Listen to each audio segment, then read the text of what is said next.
Muy buenas tardes de Dios. Buenas tardes, vamos a ver. Tal.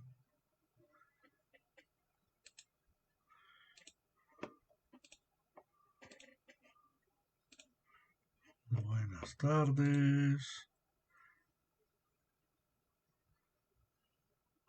Buenas noches, mi querido Luis Miguel. Y buenas tardes, Miguel Ángel Benítez. Que el Señor les bendiga.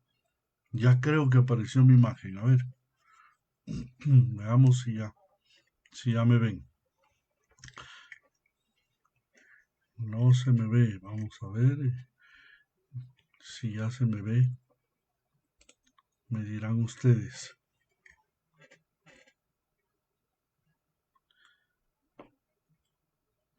Ahora sí. Bueno, qué bien. Ya aparecí. Un saludo cariñoso.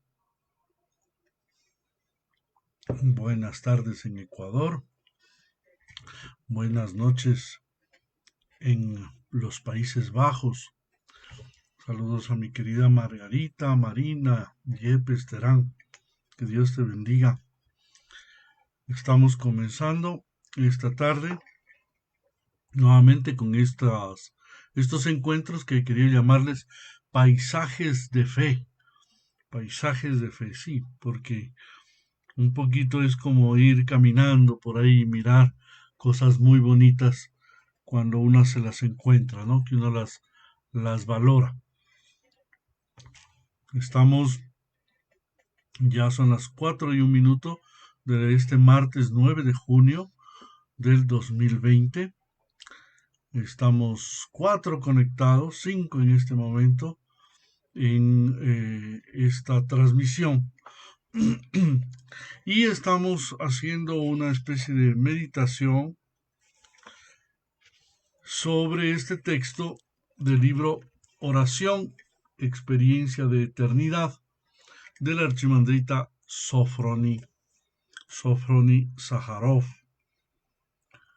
un hombre que estudió Bellas Artes y que después de haber hecho una carrera en el arte optó por seguir los pasos de su padre espiritual, San Siluán el Atonita, que a su vez pues también era otro de aquellos monjes de Monte Athos, igual como San José Lesicasta, San Efrén de Catunaquia y tantos otros.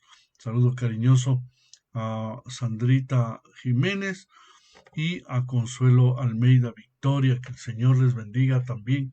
Buenas tardes. Esperamos que la transmisión de hoy no se nos corte.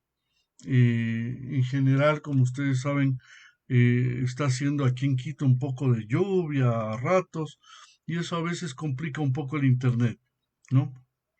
El día de ayer habíamos ya comenzado a hacer parte de esta lectura y en eso se nos hablaba de esa actitud del creyente, según la cual cuando recibe algo de la iglesia, recibe esa revelación de la iglesia, más bien debe luchar por mantenerse a sí mismo. Y la obra, cómo Dios obra en el alma, cómo Dios camina dentro de nosotros mismos y cómo Cristo, que es la luz del mundo, nos ilumina. Y estábamos leyendo dentro de estas explicaciones dadas por este archimandrita, que Dios es humilde y es humilde por también abajarse, por querer llegar, por querer entrar a nuestra vida. Y que nosotros lo que debemos hacer muchas veces es justamente descender también hacia lo más bajo de nosotros e irnos purificando, ¿no? Quitando de nosotros los pensamientos, las actitudes, las situaciones que nos pueden hacer daño y sólo así harán morada en nosotros esas tres personas divinas de la Santísima Trinidad, el Padre, el Hijo y el Espíritu Santo. Y yo les había explicado que estamos justo en esta semana, que es la semana de después de Pentecostés, la primera semana de Pentecostés, y es la semana de la Santa Trinidad. El día de ayer era la fiesta del Espíritu Santo. Hoy continuamos con esta gran fiesta de la Santísima Trinidad. Saludos a mi querida Lolita Castillo también, que se está conectando en este momento. Que Dios le bendiga. Y a mi querida Paola Zambrano, georgiana, también. Que el Señor les bendiga. Muchos en Guayaquil han pasado por la ceniza que les ha caído del volcán que ha erupcionado, el Sangay, me parece. Acá en Quito no ha llegado la verdad. Bien, así que vamos a continuar un poco ya con lo que hemos estado viendo dentro de todo esto, lo que es la oración. Y continúo con el texto de este bellísimo libro. La encarnación misma de Dios Verbo es también ontológicamente una kenosis natural al amor divino. ¿Qué quiere decir hasta aquí? Quiere decir que cuando Dios decide hacerse carne como nosotros, Él también logra en su propio ser abajarse y abajarse por un amor profundo que solamente se da en esa realidad divina, en esa realidad propia de Dios. Y por lo tanto, Él realmente, Dios, hace este camino espiritual, llamémoslo así, en realidad es un camino natural, divino, de abajarse. Y por eso el Hijo no se apropia de nada. Él remite todo al Padre. Todo lo cumple como un mandato de Dios Padre. Y en cuanto a nuestra propia kenosis, en nuestro propio descendimiento o humildad, consiste en que abandonamos todo lo que nos es querido en la tierra para cumplir el mandamiento: si alguno quiere venir en pos de mí, niéguese a sí mismo, tome su cruz y sígame, porque quien quiera salvar su vida la perderá, pero quien pierda su vida por mí la encontrará. Esto en Mateo 16, 24 al 26. Y de nuevo, en otra parte del mismo Evangelio dice: de igual manera, cualquiera de vosotros que no renuncie a todos sus bienes no puede ser discípulo mío. Y esto es algo que es, yo diría, difícil de entender para una persona que no está en el camino espiritual. Pero en cambio, para una persona que ya ha comenzado un poco su camino espiritual, lo va a comprender mejor. Quisiera un reporte, por favor, de sonido. Quisiera saber si todos están escuchando bien o si tienen dificultades para escuchar. Les rogaría que me reporten cómo están escuchando. Hasta tanto saludo a mi querida Moni Vega, que también ya se unió, y a Svetlana Majiboroda, que también se nos unió. Quisiera saber un poco la transmisión, si están escuchando bien sin cortes, si lo están escuchando completo o se está cortando.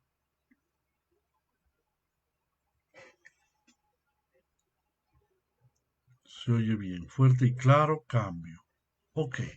Bueno, parece que entonces no hay cortes, así que puedo continuar. Gracias a Dios. Entonces, qué quiero que se comprenda? Porque realmente este es un tema que tristemente muchas personas no en general entienden.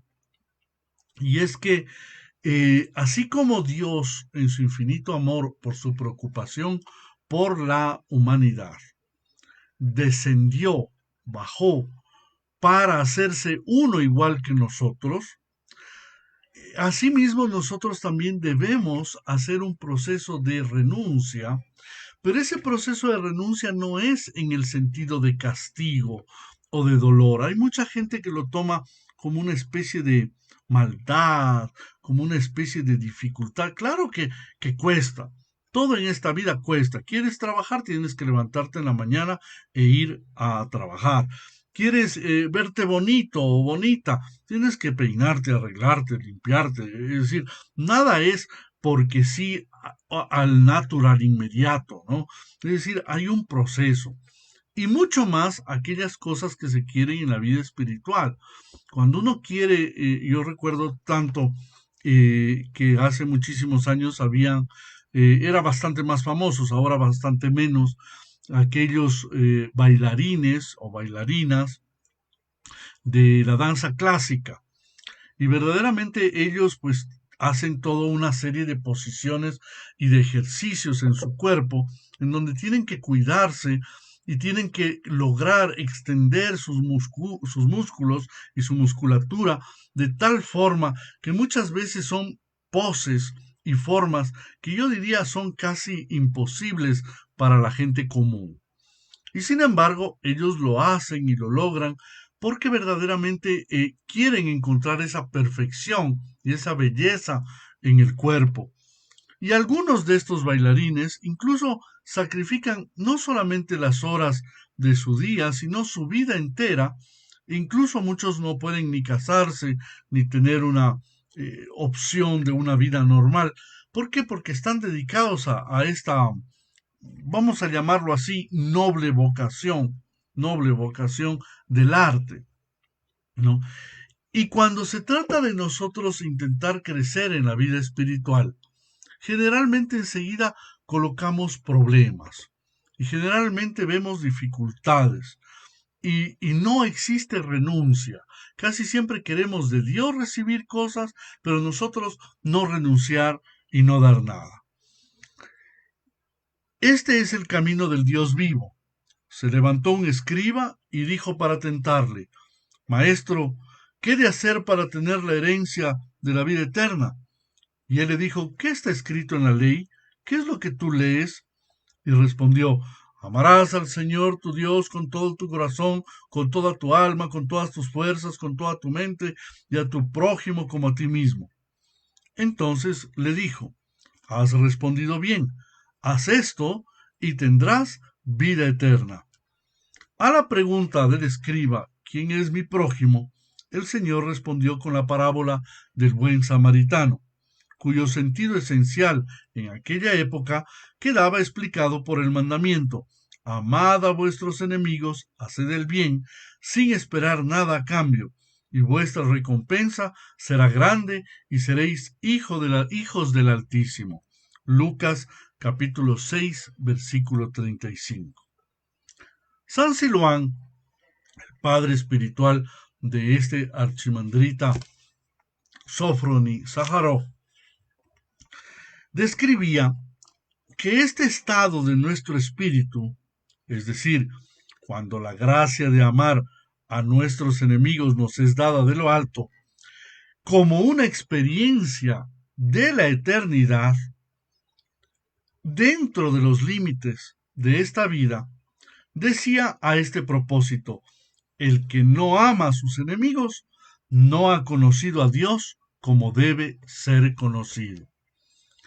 Y esto, mis queridos hermanos, amigos, es algo muy difícil en la vida, porque muchas veces el ser humano en su psiquis, cuando se encuentra con dificultades, cuando se encuentra con enemigos, como se les puede llamar, y enemigos no necesariamente tiene que ser alguien que viene con una pistola o que viene con una espada a hacernos daño, o que nos ha hecho bullying en todo el colegio, toda la universidad, lo que fuera, o una persona que nos ha amargado la vida o nos ha acabado la vida a causa de que le entregamos nuestro corazón y ese corazón no fue correspondido, sino que muchas veces puede considerarse y entenderse enemigos a una persona que simple y sencillamente no nos permite realizar como somos o como quisiéramos ser.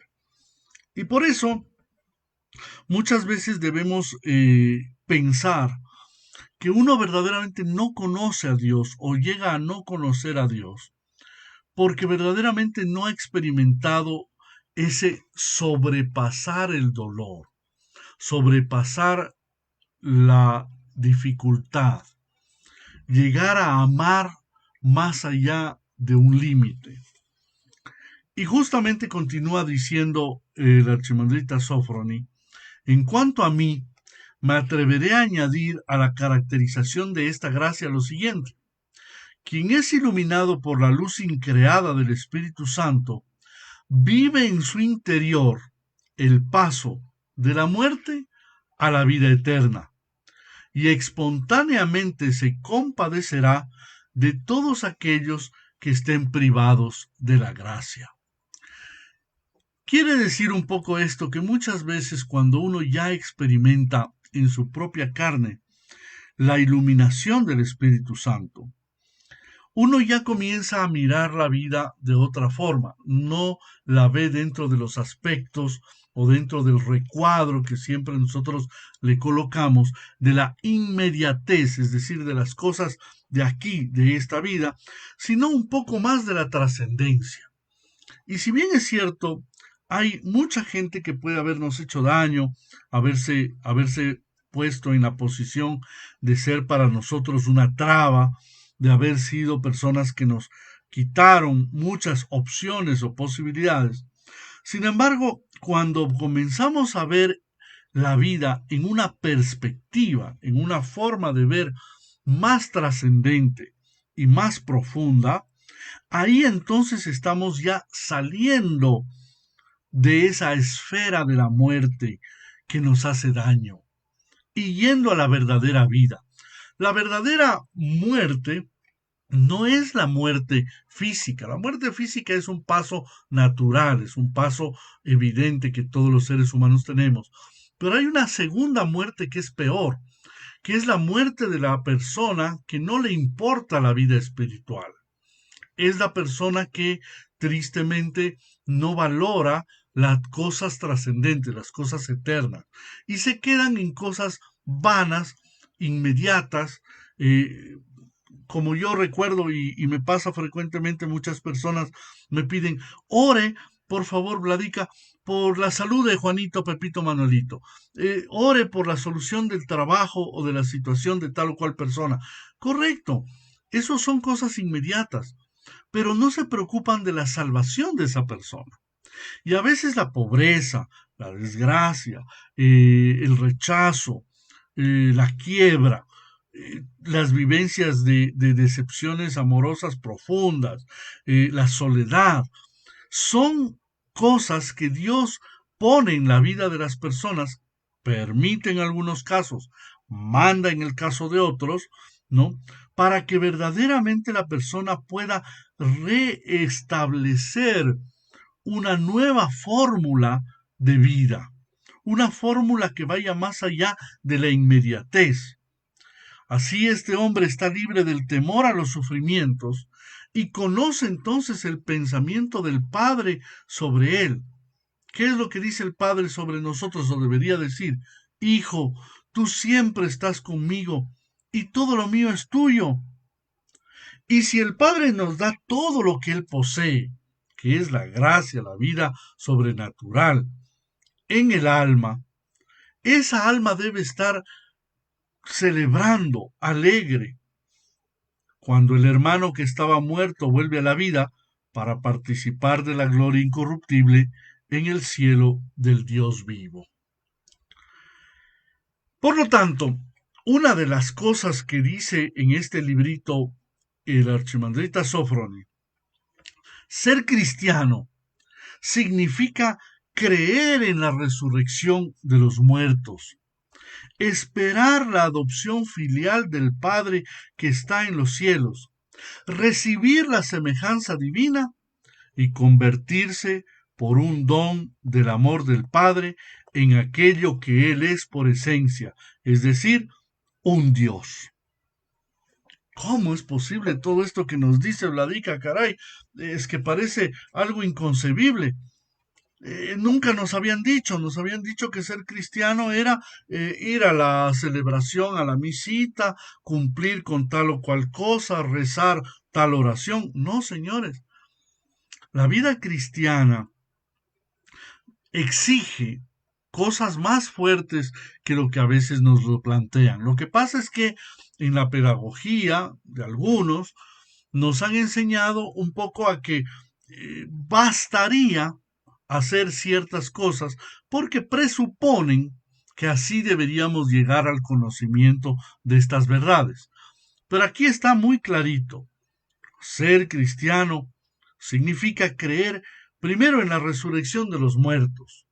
Y cuando decimos resurrección de los muertos no nos referimos a solamente que va a haber también la resurrección de la carne, sino a aquellos que son las personas, gente que conocemos, que está muerta por el pecado, que prácticamente no tiene futuro, que no tiene ninguna esperanza. Y cuando me refiero a situaciones de sin esperanza, no me refiero solo a las situaciones de pobreza, de indigencia, sino de maldad del corazón. Cuando el corazón está siendo profundamente gobernado por el mal. Y qué difícil es mirar en los ojos de una persona gobernada por el mal, ver el obrar de Dios. Eso es casi imposible. Sin embargo, nos exige el cristianismo.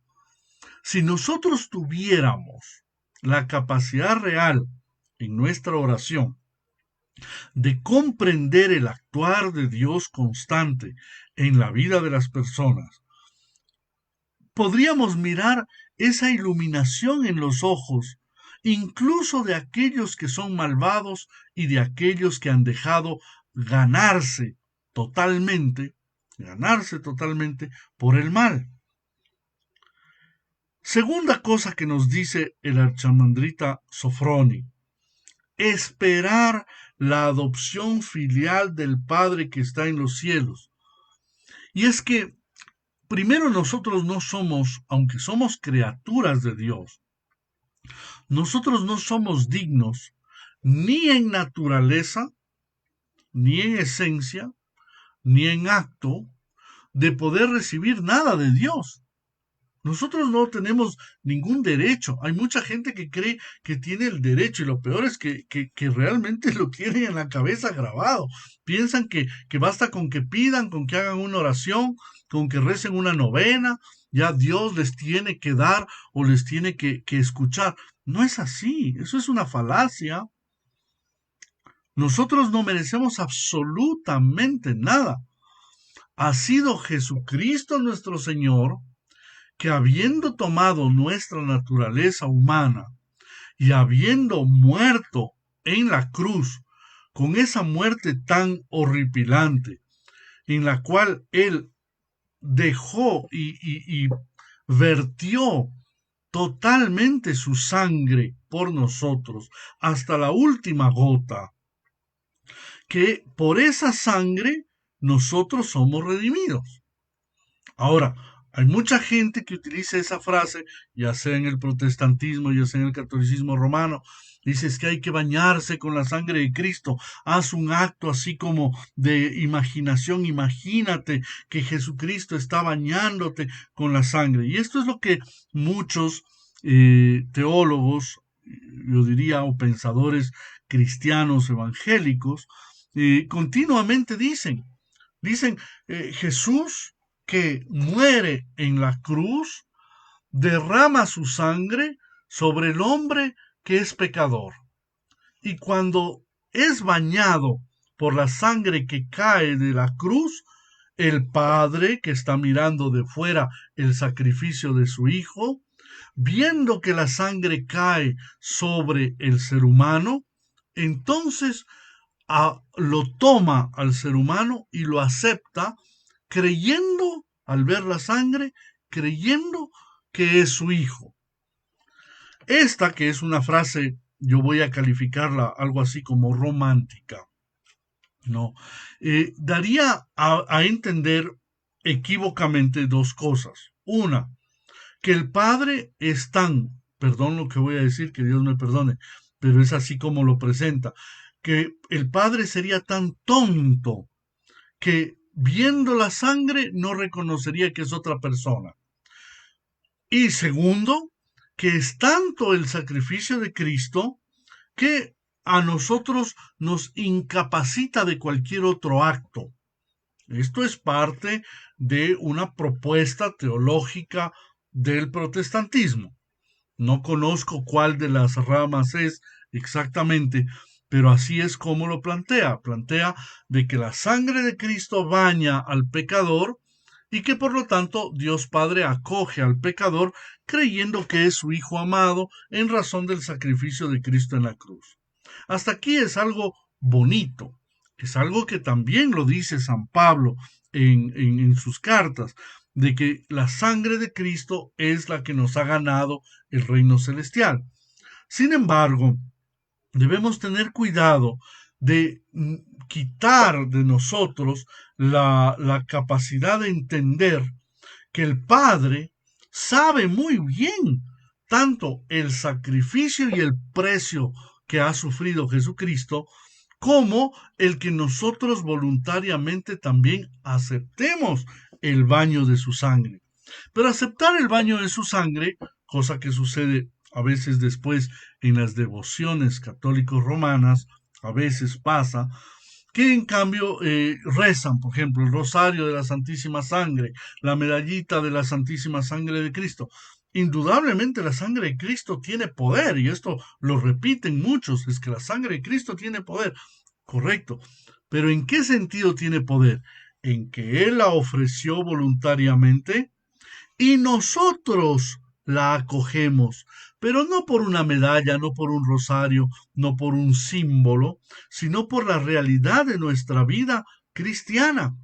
A eso le llamamos adopción filial, es decir, hemos sido adoptados como hijos. Cuando un niño es pequeñito y no tuvo papá ni mamá y tuvo necesidad de un adoptante, de una persona que lo adopte, cuando es pequeño generalmente no sabe, a veces puede entender un poco en la cabeza, caray, entonces verdaderamente es Dios o es en este caso este Señor quien me aceptó. Perfecto, más o menos se da cuenta. Pero cuando esa persona crece y sabe que no tenía por qué adoptarme, no tenía por qué adoptarme y sin embargo lo hizo, ahí valoramos el esfuerzo de esa persona. Y por lo tanto, no quitemos el esfuerzo que el Padre lo da por amor, por un exceso amor hacia la humanidad, ni nosotros lo que debemos hacer también, que es esperar la adopción filial del Padre que está en los cielos y recibir la semejanza divina. Es gracioso, yo tengo algunos casos que conozco de personas que adoptaron a un niño o una niña y graciosamente pasaron los años y las personas que le conocen a esa persona pero no saben la historia, les dicen igualito o igualita a tu papá o igualito o igualita a tu mamá. ¿Qué es lo que pasa? Que los que adoptan tienen unos gestos, unas actitudes, unas formas de ser que graciosamente se repiten en los hijos adoptados, aunque los hijos adoptados a veces físicamente pues no siempre se parecen, pero es tal la convivencia y es tal la semejanza que se da por el compartir y por el amor, que es que verdaderamente parecen hijos de esa persona. Eso es lo que nosotros debemos hacer, terminar de aceptar el amor de Dios en nuestra vida y ser coherentes con lo que Dios hace en nuestra vida. Dice Svitlana Majiboroda, si no merecemos nada para estar pidiendo a Dios, también se nos aconseja, según tu fe, se te dará. Sí, tengo fe, lo lógico entender que me siento merecida de petición. Bien, yo aquí estoy explicando, mi querida Svitlana, un tema que es ya teológico, es un tema que debemos entender y que hay que separar de lo que es la devoción. Yo siempre intento que las personas comprendan una cosa que es la devoción, que es el actuar de buena fe, y otra cosa es esa realidad teológica que muchas veces nos duele y que nos duele porque es la verdad. No merecemos, no merecemos. ¿Quién nos hizo capaces, mi querida Svitlana, de que pidamos? Jesucristo. es Jesucristo. Y en razón de que Jesucristo hizo de hombre igual que nosotros, ganó para nosotros darnos ese amor. Y aquí dice, recibir la semejanza divina, convertirse por un don del amor del Padre en aquello que Él es por esencia, es decir, un Dios. Pero ¿cómo? O sea, nosotros también somos dioses. Obviamente no podemos ser dioses porque no hemos nacido dioses, pero hemos pasado a ser hijos de Dios. Y esta es una palabra muy fuerte, hijos de Dios. Y lo dice San Pablo, que hemos pasado a recibir la adopción de los hijos de Dios. Vamos por favor a su Biblia, porque algunos a veces no me creen sino hasta que leen en la Biblia. En la carta de San Pablo a los Gálatas, capítulo 4, versículo 5. Gálatas, capítulo de San Pablo a los Gálatas, está en el Nuevo Testamento, hacia la parte casi final de la Biblia, capítulo 4, versículo 5. Y dice, comenzando desde el 4, pero cuando llegó la plenitud de los tiempos, Dios envió a su propio Hijo, nacido de una mujer, nacido bajo el dominio de la ley, es decir, bajo la realidad cultural, social que existía, para liberarnos del dominio de la ley y hacer que recibiéramos la condición de hijos adoptivos de Dios. Por favor, lean este texto, Gálatas capítulo 4, versículo 5. 4, capítulo 4, versículo 5. Y continúa diciendo, y la prueba de que ustedes son hijos de Dios es que envió a nuestros corazones el espíritu de su Hijo que grita, Abba, es decir, Padre. Y versículo 7, que con eso termina de dar un golpe certero. De modo que ya no eres siervo, sino hijo, y como hijo, también heredero por la gracia de Dios.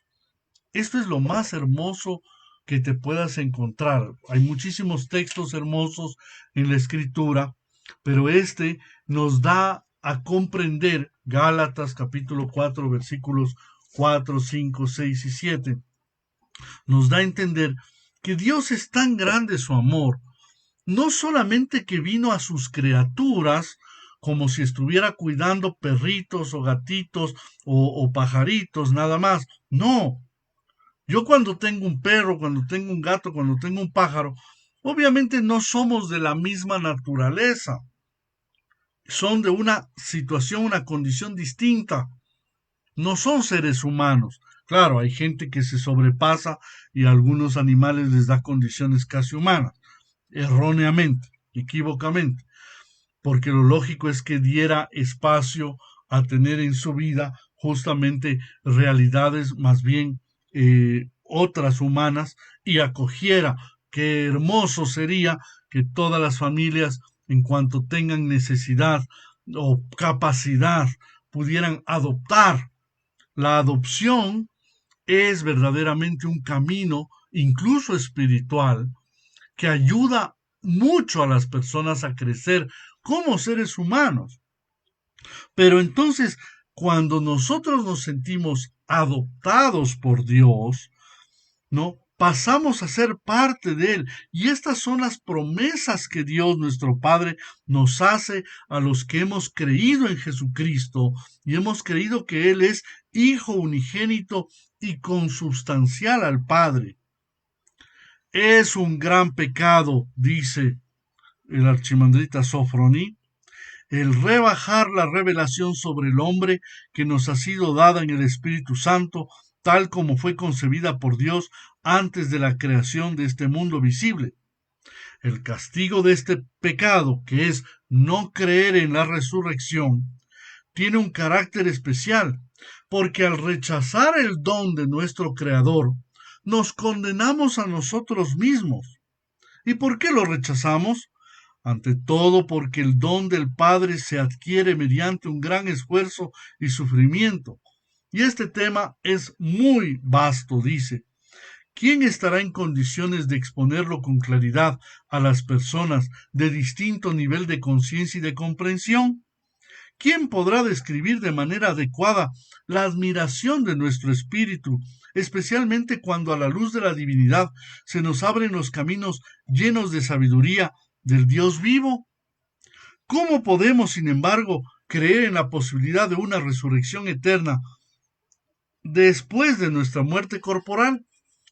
Todas nuestras vivencias nos parecen vinculadas a este cuerpo con sus percepciones externas. Incluso a nuestros pensamientos los sentimos como un arranque del movimiento de energías en la materialidad del cerebro y del corazón. No ha sido dado a nosotros experimentar un estado de oración en el que nuestro espíritu se libera de sus vínculos materiales fuera de los condicionamientos del espacio.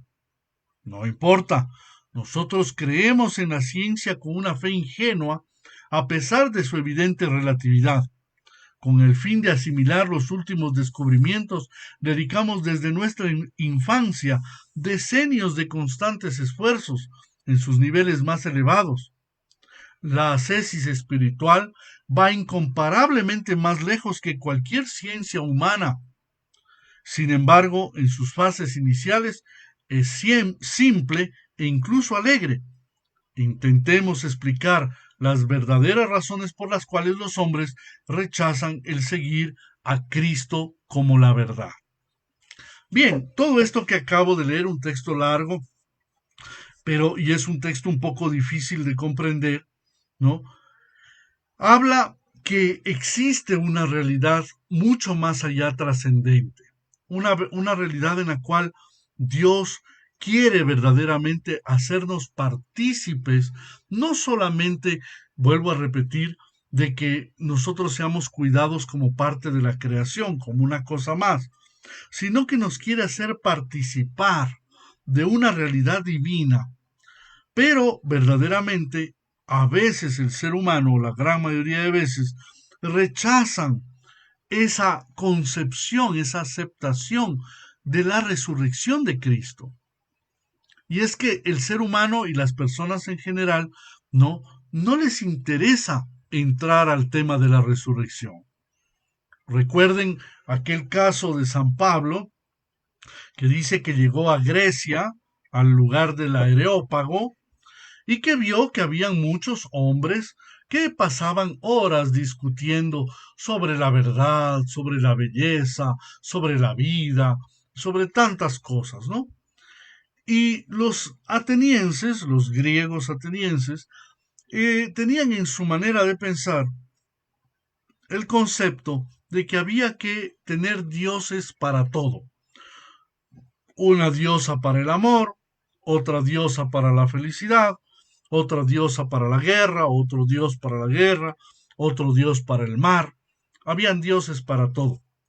Pero, como tenían temor los griegos, estoy hablando de los griegos antes del cristianismo, como tenían temor de equivocarse y de quizás no darle culto a algún dios, olvidarse o no conocer, hicieron un altar con una estatua sin mayor rostro, sin que tenga mayor representación, y en esta representación, en este altar, colocaron en la parte de abajo altar al Dios desconocido.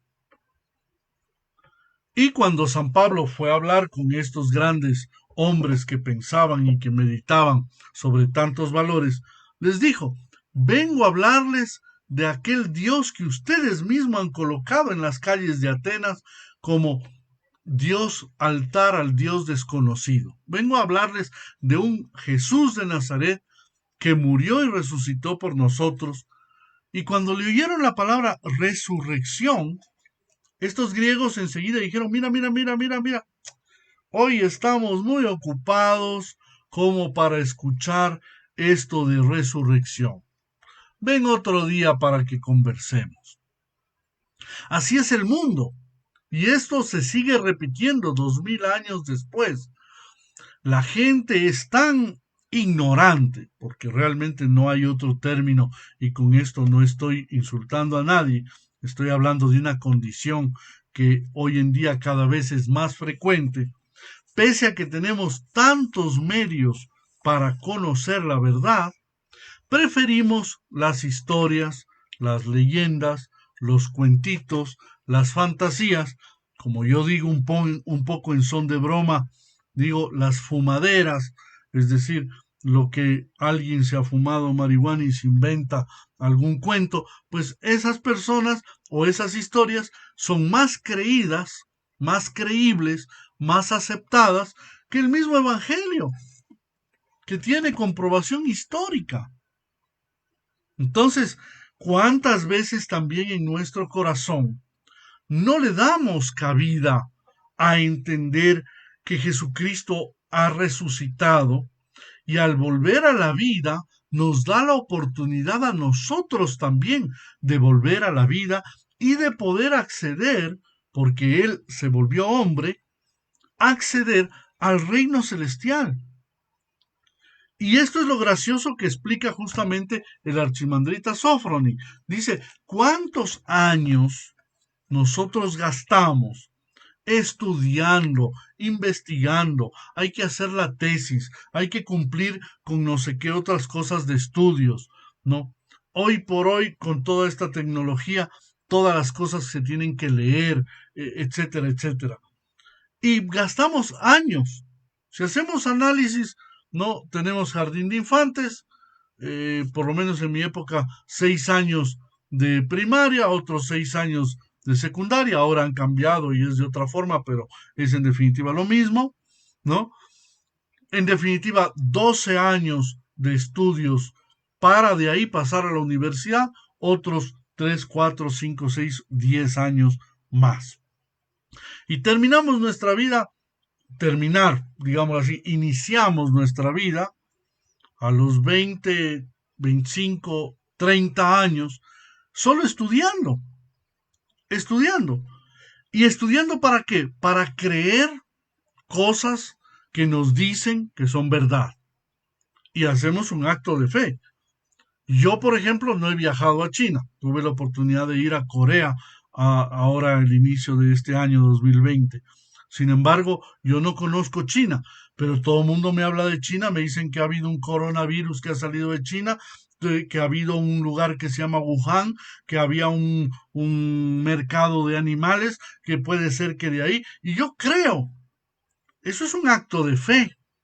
Nunca he visto, nunca he estado, he visto en el mapa y en que ahí cerquita de donde estuve en Corea del Sur, pues estaba la China, ¿no? Y creo porque los medios de noticias lo dicen. ¿Cuántas cosas nosotros creemos sin haberlo comprobado? Pero cuando se trata del tema de la religión o del tema de Dios, todo ponemos pegas, dificultades. Eso ya es un problema mental, eso es ya una maldad del corazón, eso es ya un daño que tenemos a nivel humano cuando no podemos o no queremos dar chance a nosotros mismos de crecer. Y continúa diciendo el archimandrita Sofroni. Si se predica que Cristo ha resucitado de entre los muertos, como andan diciendo algunos entre vosotros que no hay resurrección de entre los muertos, si no hay resurrección de los muertos, tampoco Cristo resucitó. Y si no resucitó, vana es nuestra predicación y vana es nuestra fe. Si solamente para esta vida tenemos puesta nuestra esperanza en Cristo, somos los más desgraciados de los hombres entonces. Y nosotros mismos, ¿por qué nos ponemos en peligro a todas horas? Yo, Pablo, estoy al borde de la muerte cada día. ¿Por qué? Porque amo a Cristo. Esto es Primera de Corintios, capítulo 15, versículos 12 al 31. Y dicen que se acercaron a él, a Jesús, Santiago y Juan, los hijos de Zebedeo, y le dijeron, Maestro, queremos que nos concedas lo que vamos a pedirte. Y él les dijo, ¿qué queréis que os conceda? Y ellos le respondieron, concédenos que nos sentemos en tu gloria, el uno a tu derecha y el otro a tu izquierda. Jesús les dijo, no sabéis lo que pedís. Y les pregunta de vuelta, ¿podéis acaso beber el cáliz que yo voy a beber, ser bautizados con el mismo bautismo con el que yo voy a ser bautizado? Y ellos de inmediato le contestaron, possumus, en latín, pero en español es, sí, podemos. Y Jesús les dijo, el cáliz que yo voy a beber, sí lo beberéis, y también seréis bautizados con el bautismo con que voy a ser bautizado. Marcos 10, 35, 39. Pero el cáliz, el estar sentados a la diestra, a mi derecha y a mi izquierda, eso no me corresponde a mí. Terminó diciendo, yo lo completo, no está aquí en el texto. ¿Qué quiere decir todo esto? Quiere decir que muchas veces nosotros anhelamos de Dios recibir una serie de cosas, pero no somos capaces de dar, no somos capaces de entregar, no somos capaces de sacrificar nada, ni siquiera el tiempo necesario para conocerle a Dios mismo, ni siquiera las horas que necesitamos para poder entenderlo mejor. Y evidentemente exigimos, como pasó con estos dos discípulos, Santiago y Juan, hijos de Zebedeo, que fueron a exigir, dice en otra parte del Evangelio, que fue su mamá, fue la mamita la que fue ahí a empujarles.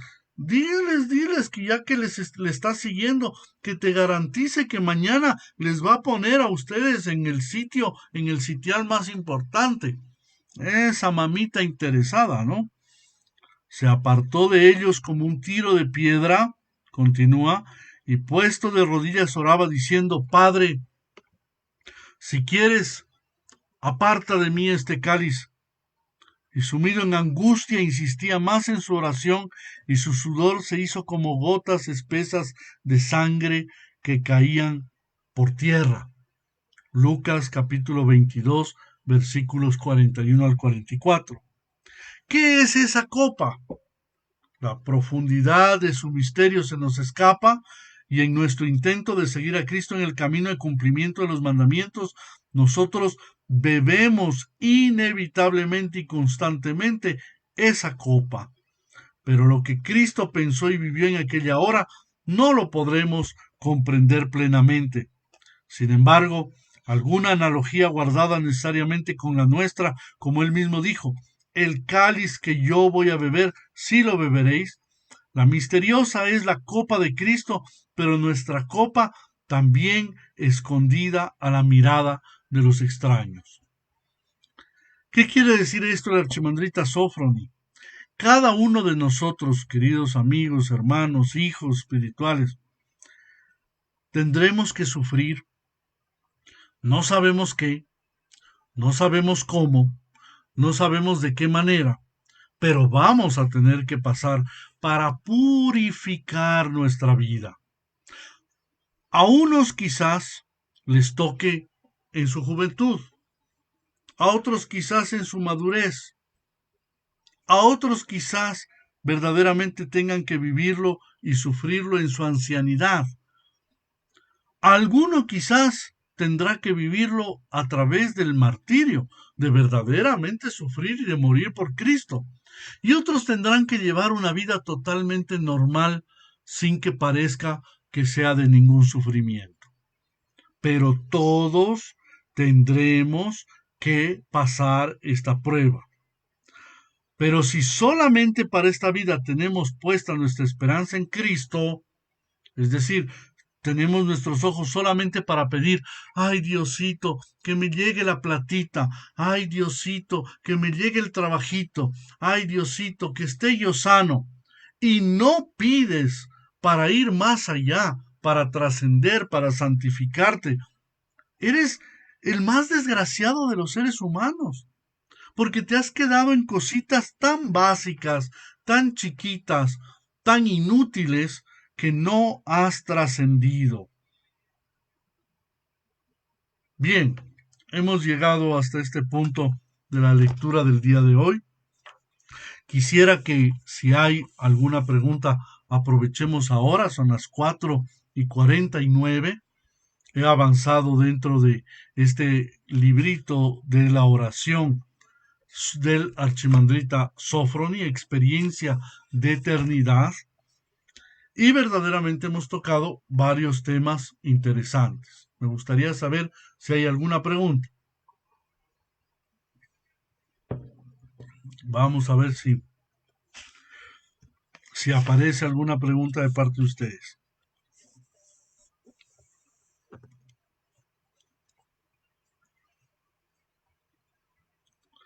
Mientras tanto, voy leyendo otro texto, mientras ustedes pueden escribir ahí su pregunta para yo poderla leer. Es profundo mi amor y mi agradecimiento a la Iglesia, en cuyo seno me han sido reveladas la divinidad de Jesucristo y la imagen de la humanidad que Él ha manifestado. Nosotros vemos esta imagen de manera reducida en la vida de ciertas personas y en nosotros mismos. Su plena realización pertenece al siglo venidero, pero las pocas aproximaciones que se han dado a lo largo de la historia suscitan la admiración del alma. Es normal que un cristiano desee asemejarse al Señor, abrazar al mundo en su amor como Él lo ha abrazado, como Él, no ser enemigo de nadie, es decir, ser libre del infierno del odio, de acuerdo con el mandamiento. Yo os digo, amad a vuestros enemigos y rogad por los que os persiguen, para que seáis hijos de vuestro Padre celestial. Mateo 5, 44 al 45. Pero ningún hijo de Adán es capaz de vivir por sus propias fuerzas en este modo. Únicamente es posible si el Espíritu Santo llena el corazón del hombre de la eternidad que le es inherente. Sin el Espíritu Santo no podemos guardar los mandamientos. Y en esto vale la pena también hacer aquí un pequeño paréntesis, indicando que verdaderamente si nosotros nos dejamos llevar solamente por las cosas materiales, por las situaciones o por los sentimientos que surgen de nuestra psiquis y de nuestras experiencias, dejamos de trascender, dejamos de ir más allá. Si la sed de parecerse al Señor es algo natural para el cristiano, sin embargo, qué estrecha la entrada y qué angosto el camino que lleva a la vida eterna. Para deshacerse de su piel, que se ha vuelto inútil, la serpiente se introduce en estrechas ranuras, y así, para ser salvado cada hombre, ha de pasar por una puerta muy estrecha para desvestirse de su túnica de piel con la que se cubrió después de la caída. Es muy interesante este ejemplo que pone el archimandrita Sofroni. Ustedes saben que las serpientes cambian de piel. Y dice, para que pueda una serpiente tener nueva piel, tiene que pasar a veces por hendiduras que son muy delgadas y hacer un esfuerzo para que ahí quede la piel de la piel ya usada, la vieja piel. El ser humano también. El ser humano también necesita pasar por pruebas, por circunstancias difíciles, para que brote una nueva vida, una vida espiritual. Dice Margarita Yepes Terán, las pruebas en nuestra vida pueden ir relacionadas al crecimiento espiritual que desarrollemos. Ciertamente, mi querida Maggie, esa es la idea. Cada uno de nosotros vivimos circunstancias, para unos quizás simples. Hay muchas personas que ven desde lejos nuestra vida y a lo mejor lo ven como una cosa muy sencilla, muy simple, sin mayor trascendencia. Pero para la persona que lo vive y que vive ciertas circunstancias, no la pérdida de un ser querido, la situación económica en una casa, la complejidad en las relaciones justamente familiares o situaciones que uno en general debe vivir con otras personas con las que trabaja, etcétera. Todo eso son dificultades. a veces las dificultades incluso de la propia salud, ¿no? Que uno debe pasar y que a veces uno se encuentra en momentos en donde uno se siente, yo diría, probado por Dios en la salud de uno. Y uno dice, caray, Dios mío, ¿será que esto que estoy viviendo es querido por ti? Claro, si es que nosotros lo tomamos como una prueba, pero que nos va a llevar a algo mejor, no a una idea, como yo he escuchado a personas ignorantes en general, que dicen, es que Dios castiga, es que Dios le hace a uno la vida amarga a propósito. Yo me acuerdo que cuando éramos niños nos reíamos a veces a carcajadas por alguna tontería y ya te dolía la panza realmente de tanto reírte. Y enseguida nos venían y nos decía alguien, no te rías tanto, ya te ha de caer algo malo o ya se ha de ser porque va a venir algo malo. No necesariamente, pero hay esos criterios a veces de que en esta vida todo debe ser triste, todo debe ser difícil. Al contrario, muchas pruebas en medio de los dolores, en medio de las situaciones difíciles de la vida, indudablemente nos deben llevar a algo mejor, pero algo mejor dentro de la voluntad de Dios. Y dice mi querido Jesús Morales desde México, gracias Vladica, muy profundas reflexiones, son de gran ayuda para el alma. Que Dios te bendiga Jesús, me alegro. Miguel Ángel Benítez dice, ¿cuánto de las dificultades nos las causamos nosotros mismos? Efectivamente, ahí está el punto de diferencia, mi querido Miguel Ángel. ¿Cuántas veces en realidad nosotros nos la hemos merecido? Hay personas, perdonen que ponga ejemplos así a bocajarro que se me vienen a la cabeza, ¿no? Personas que, caray, toda su vida fumaron, toda la vida tuvieron una vida, yo diría, licenciosa o descuidada de su salud, y pasan los años y ¡pum! Aparece, como es lógico, un enfisema pulmonar o un cáncer, ¿no? Y después dicen, es que Dios me ha castigado con esto. A ver, mijito, ¿dónde te ha castigado? Eres tú quien escogiste una situación que te llevó a esto, ¿no? Es que yo soy muy infeliz en mi familia o en mi casa. A ver, vamos a analizar un poco cómo es que te vuelves infeliz. A veces nos lo hemos ganado. A veces hemos escogido personas que viven con nosotros que realmente nos hacen la vida de cuadritos. ¿Y cuántas veces fue por causa de la pasión, de un interés, de una atracción sexual o de una metedura de pata o de lo que fuera? Y entonces tengo que toda la vida amargarme por causa de mi mala elección. Y después encima le acuso a Dios. Y le digo, es que Dios fue, perdóname, no metas a Dios ni le eches culpa de algo que tú fuiste el culpable, que tú escogiste y que tú desviaste. Dios te presentó oportunidades, pero tú te cerraste. En ese sentido, lo que nos dice Miguel Ángel Benítez, muchas veces también hay dificultades que nosotros mismos nos hemos colocado. Por eso la oración es fundamental. ¿Para qué? Para discernir y entender cuánto es algo que yo me merezco, que yo tengo que vivir, y cuánto es verdaderamente también a bajarme y entregarle a Dios con amor, no con humillación. Ese sentimiento de que es que me tengo que humillar, es que tengo que bajarme, y por eso ustedes los cristianos son siempre personas tristes. No, eso no es verdad.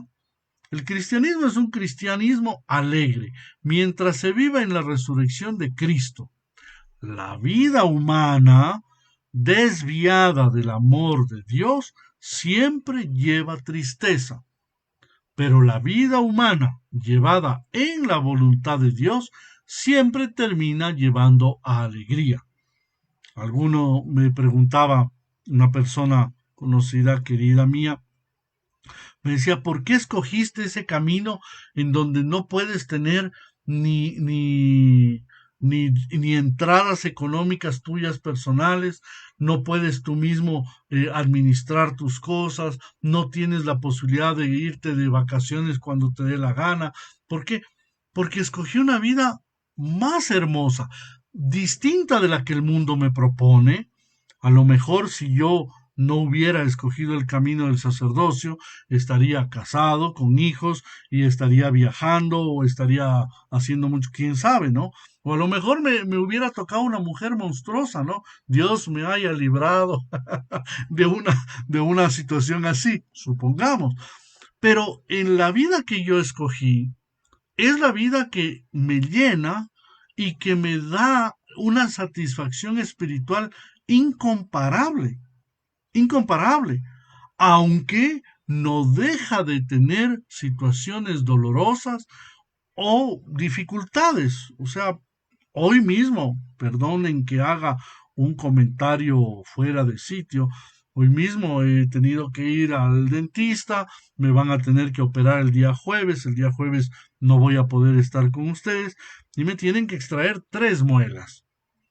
Y caray, es un problema en todo sentido, en lo económico, porque evidentemente no me es fácil tener esa posibilidad.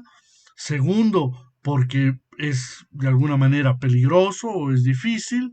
Y porque evidentemente después tendré que colocarme alguna cosa en sustitución de esto. Pero la primera reacción humana es, ay Dios mío, mira esto que tengo que vivir. Pero me voy a amargar, voy a deprimirme, voy a dejarme ganar por una situación también propia de mi cuerpo. Naturalmente, ya están pasando los años, ya no tengo la misma salud de la juventud, me he descuidado, me he comido muchos dulces en mi vida y eso me dañaron una muela y otra. Por no tener los recursos adecuados tuve que recurrir a dentistas que me hicieron daño quizás en esas piezas. Bueno, no importa la situación que sea, pero tengo que vivirlo ahora y vivirlo en el amor de Dios. Y esa situación, grande o pequeña, la que fuera, debo aprenderla a vivir en perspectiva de lo que viene después, que es el reino celestial y que tenemos que vivirlo todos de una forma o de otra. Yo espero que esto un poco les ayude a todos. Todos tenemos dificultades. Estamos en un periodo particularmente difícil. Todo mundo cree que ya se han acabado los dolores, los sufrimientos, ya hay que volver al mundo, hay que trabajar, se acabó la pandemia, ¿no? Y yo creo que van a venir situaciones más difíciles, no por ser, vuelvo a repetir, un profeta de males, no. La vida es muy hermosa y Dios quiere que sea feliz nuestra vida, siempre y cuando cumplamos con su santo proyecto de amor en nosotros y le entreguemos a Él mismo nuestro propio camino de entrega y de amor a Dios. Caso contrario, siempre nuestra vida va a ser difícil, va a ser complicada, va a ser amargada, va a ser dolorosa, porque no nos hemos eh, colocado en las manos de Dios. Bien, si no hay más preguntas por el día de hoy, creo que hemos elevado bastante el nivel. Para algunos, quizás algunos se habrán perdido en medio de la explicación, pero espero que realmente toque sus corazones y que esto les ayude en su vida espiritual. El día jueves, como estoy indicando, el día de mañana tendremos igual el encuentro, pero el día jueves no lo podremos tener, puesto que me voy a someter a una cirugía menor, ¿no? Les pido sus oraciones desde ya para que sea buena dentro de la voluntad de Dios y que verdaderamente caminemos todos en la vida espiritual a la cual todos tenemos que entregarle nuestro sacrificio, nuestro amor por algo más grande, por lo que viene después, que es la verdadera vida eterna. Saludos a mi querida Madre Mariamne, que veo que está conectada. Benditas sean las pruebas que Dios nos concede en esta vida. Seguro no será más de lo que podamos soportar en su gracia. Así es, no solo de lo que podamos soportar, seguro el Señor nos ayuda a vencer las dificultades, sino que además, no, seguro las pruebas que el Señor nos permite serán menos que lo que merecemos, porque a veces también nos merecemos cosas y a veces mayores, ¿no? Saludos también a mi querida Mari, que Dios les bendiga también.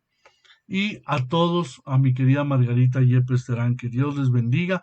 Un abrazo en esta tarde, en el nombre del Padre, del Hijo y del Espíritu Santo. Amén. Les espero mañana. Espero que podamos, que no hayan cortes. Y les he indicado ahí en mi perfil de Facebook, algunas personas me dicen o me escribieron, ¿cuándo usted habló sobre este libro de oración? Son personas que no nos han seguido antes, que están ahora siguiéndonos. Entonces, por favor, les he colocado ahí cerca ya todas las charlas sobre la oración que yo di en los días 14, 15, 16 y 17 de abril, ¿no? Y que están todavía en mi muro. Pueden ustedes ver esas charlas y espero que les sirva. Que Dios les bendiga. Un abrazo. Hasta mañana.